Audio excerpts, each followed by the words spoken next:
l'habitat durable, c'est quelque chose qui est très compliqué et complexe à la fois. C'est déjà un bâtiment, un logement qui est réalisé en concertation avec son environnement proche. C'est un logement qui consomme très peu d'énergie, voire pas, voire qui en produit dans les prochains temps, et qui permet d'accueillir tout au long de son existence, de sa longévité, donc qu'il soit pérenne dans le temps, qu'il accueille donc ses occupants de la meilleure manière, sans changer leurs habitudes et avec le plus grand confort possible. En tant que promoteur, donc, nous réalisons des logements pérennes en choisissant des matériaux de qualité, de grande qualité. Nous choisissons aussi des sites qui permettent justement la construction de bâtiments qui répondent à nos normes de faible consommation énergétique. Donc déjà, pour communiquer avec nos clients, nous faisons un certain nombre de publicités en support presse, vidéo, audio, etc.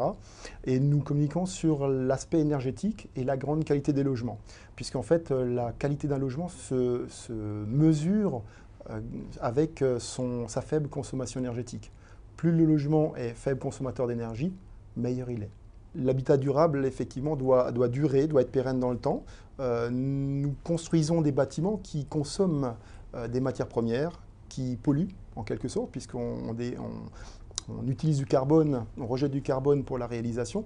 Donc l'idée, c'est effectivement de construire des bâtiments qui durent le plus longtemps possible. Lors de notre première réalisation sous l'égide de la CERCAL, dans le label Habitat et Environnement BBC Finergie, nous avons voulu faire le bâtiment le moins consommateur d'énergie possible. Nous sommes arrivés à 38 kWh d'énergie primaire par mètre carré par an, ce qui représente pour 100 mètres carrés environ 85 € l'an de chauffage. Et pour ce faire, nous avons mis en place un certain nombre de concepts et de conceptions de matériel, on essaie de trouver les meilleures solutions possibles avec les matériaux et matériels certifiés CSTB. Et nous avons réalisé un bâtiment dit passif en termes de consommation énergétique. On n'a jamais communiqué là-dessus. Nous avons réalisé un bâtiment suivant, donc sur Colmar, l'éco-citoyen, où nous avons communiqué sur 18 kWh d'énergie primaire par mètre carré par an, avec un bâtiment dit passif.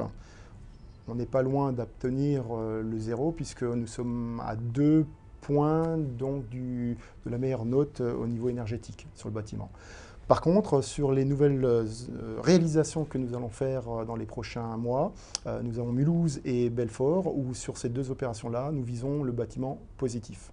Pour améliorer encore les bâtiments, il faut mettre l'humain au centre de tout. Alors, on a beaucoup oublié justement l'aspect hommes et femmes dans les bâtiments. Nous concevons des bâtiments différents pour justement apporter un confort complémentaire. Nous rajoutons des celliers, par exemple. Alors, il y a d'autres choses qui vont venir par la suite. C'est par exemple une laverie commune. Aujourd'hui, en France, on n'est pas encore forcément prêt. En Allemagne, c'est déjà le cas sur tous les nouveaux bâtiments qui sortent. Donc on essaye aussi de mutualiser un certain nombre d'éléments dans le bâtiment qui permettent justement de faire aussi des économies d'échelle sur l'utilisation et d'individualiser derrière l'utilisation de ce bien.